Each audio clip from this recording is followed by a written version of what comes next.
Hello friends, official exam point के इस YouTube channel पर आपका एक बार फिर से स्वागत है।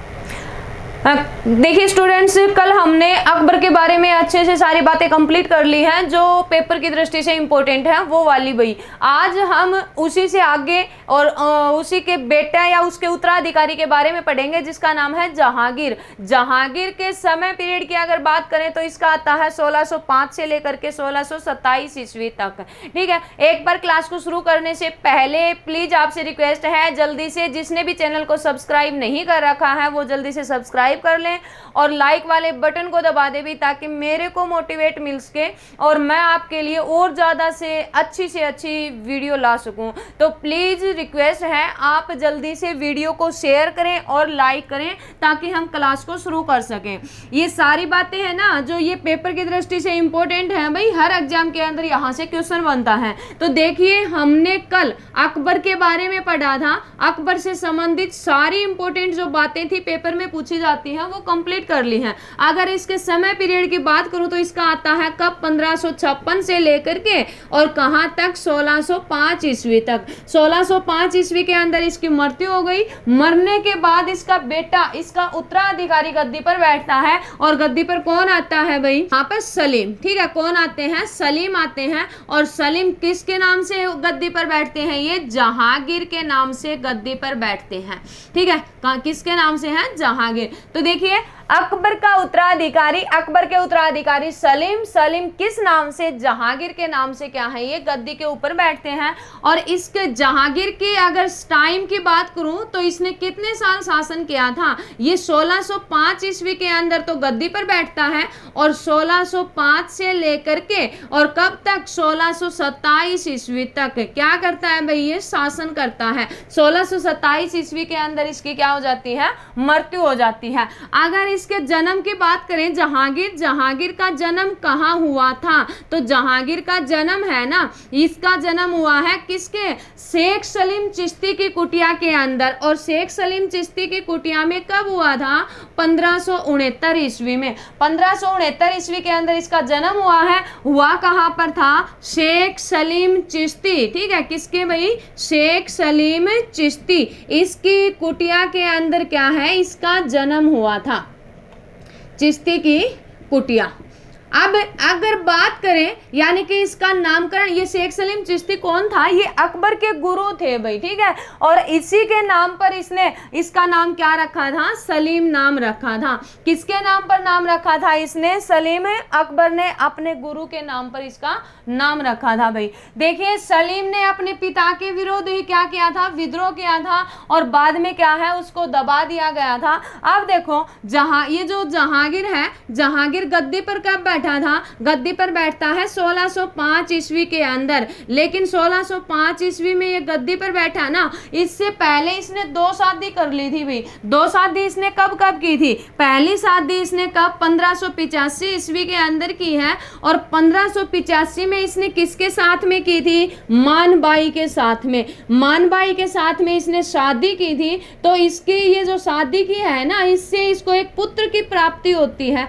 और इस पुत्र का नाम क्या है?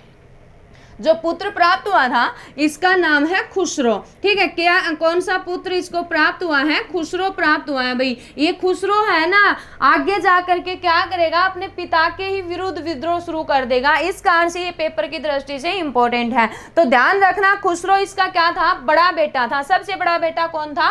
खुसरो था भाई। इसके ये जो मानबाई है, ये मानबाई किसकी बेटी थी? तो ये बेटी आती है भगवान दास की। भगवान दास की बेटी किसके साथ में भाई? भगवान दास की बेटी मानबाई के साथ में इसने क्या की थी? शादी की थी। कब की थी इसने शादी? 1585 के अंदर। अब इसके बाद इसने अगली शादी की है कब? 1588 ईस्वी के अंदर। और 1588 ईस्वी में इसने किसके साथ में शादी की थी? तो मारवाड़ का एक शासक आता है और मारवाड़ का शासक का नाम है उदय सिंह। ठीक है, क्या नाम है भाई? उदय सिंह। इस उदय सिंह की है ना पुत्री थी और उस पुत्री का नाम है जगत गोसाई। ठीक है, कौन भाई? जगत गोसाई। जगत गोसाई के साथ में इसने कब कर ली शादी? 1588 में। अब इससे भी इसको एक पुत्र की प्राप्ति होती है जगत गोसाई से। तो जगत गोसाई से जो पुत्र की प्राप्ति होती है उसका नाम है क्या, खुर्रम।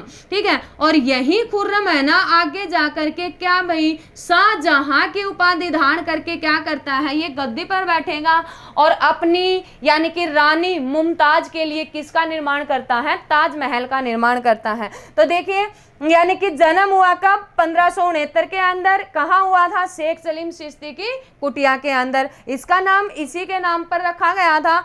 1605 के अंदर क्या है, ये गद्दी के ऊपर बैठता है। अब इसके बाद बात आती है यानी कि इसने शादी की थी कब, 1585 में। किसके साथ में, सबसे पहले इसने मानबाई के साथ में की थी। ये मानबाई कौन थी, भगवान दास की बेटी थी। इससे इसको पुत्र की प्राप्ति हुई थी। इसका बड़ा बेटा, बड़े बेटे का नाम क्या है, खुसरो है। अब इसके बाद 1588 ईस्वी के अंदर इसने मारवाड़ का एक शासक है और उसका नाम है उदय सिंह। उदय सिंह की बेटी जगत गोसाई के साथ में शादी की है और इससे भी इसको एक पुत्र की प्राप्ति होती है। इसका नाम क्या है, खुर्रम, जो आगे जाकर के क्या है, शाहजहां की उपाधि धारण करके गद्दी पर बैठता है। अब देखो आगे 1605 में ये गद्दी पर बैठा था ना, तो अगले ही साल इसके क्या कर दिया भाई, विद्रोह शुरू कर दिया था।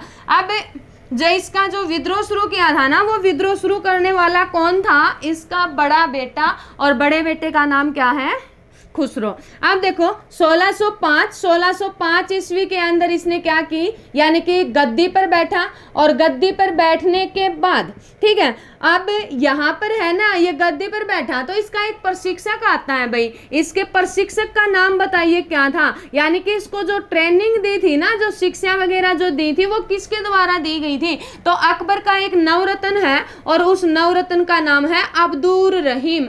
अब्दुर रहीम खान खाना ने क्या किया था, इसको शिक्षण दिया था, प्रशिक्षण प्रदान किया था। तो ये भी ध्यान रखना, अब्दुर रहीम। देखिए संरक्षक बैरम खां किसका था, अकबर का था, और ये प्रशिक्षक किसका आता है, सलीम का या जहांगीर का आता है। 1605 में ये गद्दी पर बैठ जाता है। 1606 ईस्वी के अंदर और 1606 ईस्वी में इसके बड़े बेटे का नाम क्या है, खुसरो। खुसरो ने क्या कर दिया, विद्रोह कर दिया, अपने पिताजी के खिलाफ में विद्रोह करने वाला। ठीक है, और वो करने वाला कौन है, खुसरो है भाई। इससे पहले सलीम ने भी अपने पिता के खिलाफ में विद्रोह किया था। ये तो सबसे पहला था जिसने मुगल काल के अंदर अपने पिता के खिलाफ में विद्रोह शुरू किया था। लेकिन इसने भी क्या है, जैसे ही ये गद्दी पर बैठा, बैठते ही अगले ही साल इसने क्या कर दिया, विद्रोह शुरू कर दिया। अब इसने जो विद्रोह शुरू किया था ना, ये विद्रोह इसने किसके कहने पर, बताया जाता है कि जहांगीर को शक हुआ, कि जहांगीर को ये शक हुआ कि खुसरो को है ना, मतलब बहकाया है, भड़काया है, किसके खिलाफ में, अपने पिता के खिलाफ में। और ये भड़काने वाला व्यक्ति कौन है, गुरु, ये जो सिख गुरु है ना, सिखों के, और सिखों का कौन सा गुरु भाई, सिखों का आता है 5वां गुरु। ठीक है, सिखों के 5वें गुरु का नाम क्या है, सिखों के 5वें गुरु हैं अर्जुन देव, गुरु अर्जुन देव। तो गुरु अर्जुन देव ने क्या है, इसको भड़काया था। ठीक है, गुरु अर्जुन देव, इसने क्या है, इसको क्या किया, अपने पिता के खिलाफ में विद्रोह करने के लिए भड़काया। ये शक हुआ था किसको, जहांगीर को। लेकिन बताया जाता है कि ये जो सिख गुरु थे ना, अर्जुन देव या सिख गुरु जितने भी हैं, बताया जाता है कि इनका क्या था, मुगल दरबार से है ना, मुगल दरबार से इनका संबंध अच्छा था। इस कारण से यानी कि इनके आने जाने का या आगमन होता रहता था। इस कारण से क्या है, यानी कि अपने पिता से संबंधित कुछ बात हो गई होगी, और इस कारण से जब ये कौन, खुसरो इसके पास में गया, तो गुरु अर्जुन देव ने उसको शरण दे दी और फिर उसकी मतलब सहायता वगैरह भी की भाई, समझाया भी। लेकिन ये चीज क्या, ये जो जहांगीर था, इसको क्या लगा कि भाई इसने मेरे खिलाफ विद्रोह करने के लिए भड़काया है। और बताया जाता है कि जहांगीर को ये शक हुआ कि इसके फिर अपने पिता के खिलाफ में विद्रोह करने के लिए इसको भड़काया है। किसने भड़काया भाई, सिखों के 5वें गुरु और पांचवें गुरु कौन है? अर्जुन देव। लेकिन बताया जाता है कि ये जो सिख गुरु थे इनका मुगल दरबार के अंदर या इनकी मित्रता काफी अच्छी थी, इस कारण से ये यानी कि परेशान थे खुसरो, और खुसरो परेशान थे तो गुरु अर्जुन देव के पास में गए और गुरु अर्जुन देव ने उसको क्या है यानी कि आशीर्वाद दिया, उसको समझाया और उसको शरण दे दी। इस कारण से ये सारा शक क्या हुआ, जहांगीर को किसने मेरे खिलाफ में विद्रोह करने के लिए क्या है भड़का दिया है या बहका दिया है। अब इसी कारण से है ना इसने क्या किया यानी कि जहांगीर ने इस गुरु की तो क्या करवा दी, हत्या करवा दी, गिरफ्तार किया और इसकी हत्या करवा दी, ठीक है। और इसके बाद इसको क्या है मृत्युदंड दिया था भाई, और अपने बेटे को इसने क्या कर दिया, अंधा कर दिया, ठीक है। यानी कि इसके बेटे की दोनों आंखें क्या है फुड़वा दी थी, किसने? इसके पिताजी ने, जहांगीर ने। तो इतना कट्टर शासक बताया जाता है कि अपने बेटे की ही आंखें क्या कर दी इसने यानी कि भाई फुड़वा दी हैं। अब इसके बाद बात आती है यानी कि जो ये जहांगीर है ना इसने आगे जा करके एक शादी और की है भाई, ठीक है। और जो इसने अगली जो शादी की है ना वो शादी की है 1611 ईस्वी के अंदर, और 1611 ईस्वी में इसने किसके साथ शादी की है भाई? ये है मेहरुनिसा के साथ में इसने क्या है शादी की है। अब ये मेहरुनिसा कौन थी? ये एक विधवा है भाई, ठीक है। अब ये विधवा किसकी थी? तो यानी कि इसके पति का नाम क्या था? तो इसके पति थे शेर अफगान, ठीक है। शेर अफगान क्या थे? इसके पति थे, जिसको किस नाम से जाना जाता था? इसको अली कुली बेग भी कहा जाता है। अली कुली बेग की क्या थी? ये अली कुली बेग की विधवा थी। इसकी क्या कर दी गई? अली कुली बेग की हत्या कर दी गई थी भाई, और फिर इसके साथ में क्या कर ली इसने शादी कर ली। अब इसके पिताजी मेहरुनिसा है ना, मेहरुनिसा के जिससे शादी करने के बाद में जहांगीर ने इसको एक उपाधि दी थी, और इसको कौन सी उपाधि दी है भाई? इसको नूरजहां की उपाधि दी थी, ठीक है। किसकी उपाधि दी थी इसने? नूरजहां की। इस नूरजहां के पिताजी हैं भाई, और पिताजी थे गयास बेग, ठीक है। कौन थे इसके पिताजी? गयास बेग थे, और गयास बेग को एक उपाधि यानी कि दी गई थी। गयास बेग को कौन सी उपाधि दी गई है भाई? गयास बेग को एतमाद उद दौला, ठीक है। एतमाद उद दौला की क्या है इसको उपाधि दी गई है। किसको दी गई है भाई? ये उपाधि मिली है किसको? नूरजहां के पिताजी को, ठीक है। किसको दी थी? नूरजहां के पिताजी को। अब नूरजहां है, इसकी माताजी भी है भाई, तो इसकी माताजी का नाम क्या था? तो इसकी माताजी का नाम था अस्तमत बानो, ठीक है। क्या थी भाई? अस्तमत बानो बेगम। और ये भी क्या है कि कुछ विशेष कार्य करती थी। ये क्या कार्य करती थी? ये है ना गुलाब से इत्र निकालने की विधि जानती थी। गुलाब से इत्र निकालने की विधि को जानने वाला कौन था? तो वो कौन थी भाई? इत्र निकालने की विधि ये जानती थी कौन? नूरजहां की माता, ठीक है। कौन जानती थी इसको? नूरजहां की माता जानती थी। तो ये तीनों नाम ध्यान रखने हैं, किससे संबंधित? नूरजहां से संबंधित। इसके पति का नाम शेर अफगान, जो क्या है अली कुली बेग के नाम से भी जाने जाते हैं। पिताजी का नाम था गयास बेग, जिसको कौन सी उपाधि? एतमाद उद दौला की उपाधि प्राप्त थी। माताजी अस्तमत बानो बेगम ये कुछ विशेष कार्य करती थी। क्या? ये गुलाब से इत्र निकालने की विधि जानती थी, ठीक है। अब इसके बाद देखिए पिताजी यानी कि जो इसके पिताजी थे ना नूरजहां के, इसकी क्या हो गई? मृत्यु हो गई। मरने के बाद इसका मकबरा बनवाया गया था। तो इसका मकबरा किसने बनवाया था? इसी की ही बेटी ने बनवाया है, और इसकी बेटी का नाम क्या है? अस्तमत ये इसकी बेटी कौन थी? नूरजहां, ठीक है, जो मेहरुनिसा थी भाई, और उसी ने क्या किया था? इसका मकबरे का निर्माण करवाया था। अब इसके बाद बात आती है जो जहांगीर है ना, जहांगीर क्या है कि ये किसके लिए प्रसिद्ध है? तो जहांगीर ने क्या किया था? एक जंजीर बंधवाई थी। किससे संबंधित? न्याय दिलाने से संबंधित। न्याय की जंजीर बंधवाने वाला शासक कौन था? तो वो आते हैं कौन? जहांगीर। इसने कहां से कहां तक जंजीर को बंधवाया था? तो इसने है ना यमुना नदी के किनारे से लेकर के और कहां तक? शहादरा तक। यमुना नदी के किनारे से शहादरा तक के यहाँ क्या किया था इसने? यानी कि ये न्याय की क्या की थी भाई, जंजीर को बंधवाया था। और बताया जाता है कि इसने इसी टाइम पर है ना 12 घोषणाएं लिखी थी, ठीक है। 12 घोषणाओं से संबंधित इसने एक यानी कि कविता, एक मतलब पुस्तक लिखी थी, और उस पुस्तक का नाम क्या आता है, आईने ए जहांगीरी, ठीक है। क्या है भाई, आईने ए जहांगीरी। और आईने ए जहांगीरी है ना, ये इसने कंप्लीट नहीं की थी, आईने ए जहांगीरी। इसके अंदर क्या है, यानी कि इससे संबंधित इसने जो 12 घोषणाएं की थी वो सारी मिलती हैं। और इसकी आत्मकथा कौन सी थी, तो आत्मकथा है तुजुक ए जहांगीरी, तुजुक ए जहांगीरी। और ये तुजुक ए जहांगीरी है, इसको लिखा तो सबसे पहले, शुरुआत तो की थी किसने, इसी खुद ने ही की थी, लेकिन बाद में कब, 1627 ईस्वी के अंदर। और 1627 में इसकी मृत्यु हो जाती है ना, तो मरने के बाद इसको पूरा किया था, और पूरा करने वाला कौन था, मोतबिंद खां थे, ठीक है। किसके द्वारा किया गया था, मोतबिंद खां के द्वारा उसको पूरा किया गया था। अब इसकी मृत्यु हो गई भाई, मरा कब था, ये मरा था 1627 ईस्वी के अंदर। और 1627 ईस्वी में ये कहां पर मरा था, ये लाहौर के अंदर मरा था। और लाहौर में मरा था ना, तो इसका मकबरा भी कहां पर है, मकबरा भी इसका लाहौर के अंदर ही आता है। और कौन सी जगह पर, शहादरा के अंदर, ठीक है। कहां है, शहादरा में है। अब देखो इसने क्या है, इसके टाइम पीरियड में है ना, जहांगीर के टाइम पीरियड में 1608 ईस्वी के अंदर, और 1608 ईस्वी के अंदर अंग्रेज भारत आए थे। 2 व्यक्ति भारत आते हैं अंग्रेज, एक का नाम आता है कौन, कैप्टन हॉकिंस, ठीक है। कौन आए थे भाई यहाँ पर, कैप्टन हॉकिंस भारत आते हैं।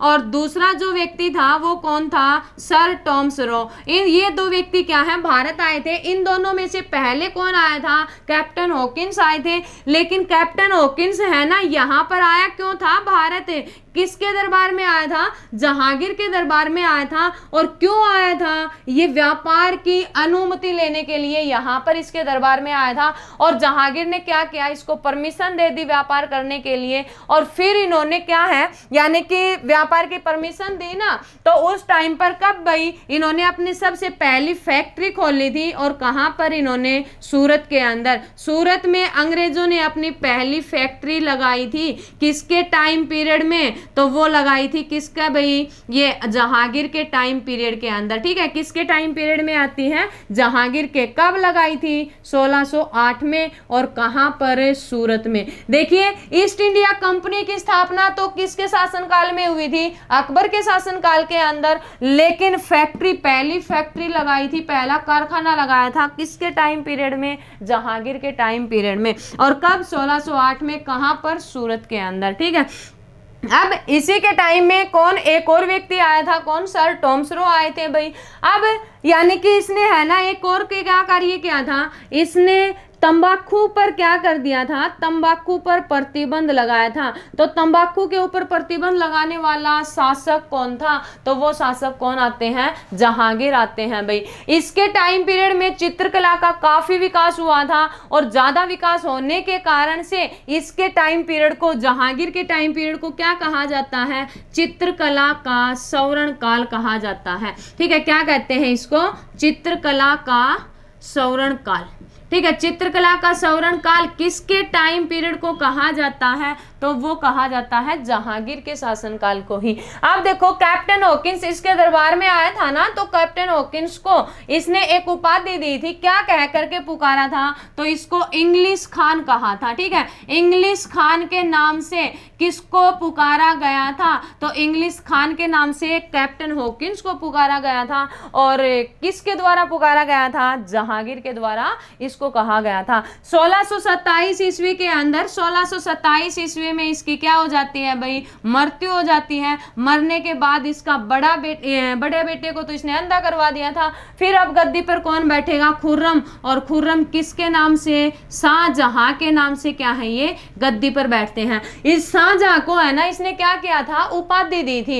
ये शाहजहां की उपाधि दी थी भाई, कब दी थी, शाहजहां को है ना इसने क्या किया था, एक बार विजय अभियान के लिए भेजा भेजा था। और कौन सा विजय अभियान? अहमदनगर, ठीक है, अहमदनगर विजय अभियान के लिए भेजा था। और इसमें क्या हो गया, इसने मतलब जो खुर्रम था ना, खुर्रम ने अहमदनगर को क्या है, जीत लिया और जीत करके अपने साम्राज्य में मिला लिया। इस कारण से ये जहांगीर इतना खुश हुआ, इसको उपाधि दे दी, कौन सी? शाहजहां की। अब इसकी मृत्यु के बाद गद्दी पर कौन बैठा? शाहजहां क्या है भाई, गद्दी पर बैठते हैं। तो शाहजहां के बारे में नेक्स्ट वीडियो के अंदर अच्छे से कंप्लीट करेंगे। कौन कौन सी बातें इससे संबंधित पेपर में पूछी जाती हैं, वो सारी बातें नेक्स्ट क्लास के अंदर अच्छे से पढ़ेंगे भाई। वीडियो अच्छी लगे तो ज़्यादा से ज़्यादा प्लीज़ शेयर करें और लाइक करें। जिसने भी चैनल सब्सक्राइब नहीं कर रखा है, please please please channel subscribe ज़रूर कर लें। ठीक है, धन्यवाद।